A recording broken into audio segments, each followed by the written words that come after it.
দর্শক ভাইরা সবাইকে আসসালামু আলাইকুম। এই বাবুদের এখন লেখাপড়ার বয়স। বাবু তোমরা কোন ক্লাসে পড়ো? তুমি কোন ক্লাসে পড়ো? কথা বলো। কোন ক্লাসে পড়ো? হ্যাঁ, মাদ্রাসা। দেখেন এটা হলো মাদ্রাসার ছাত্রী।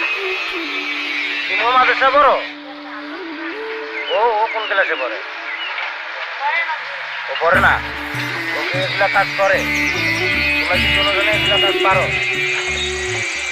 ওরা এই ভার হাতুড়িগুলো নিয়ে কিভাবে পিঠা লোহা চাকু বড়ি ইত্যাদি অনেক কিছু বানাইতেছে। এইটুক বয়সে গরিবের দুঃখ কষ্ট বোঝার মতো আসলে এমন একটা জন নাই।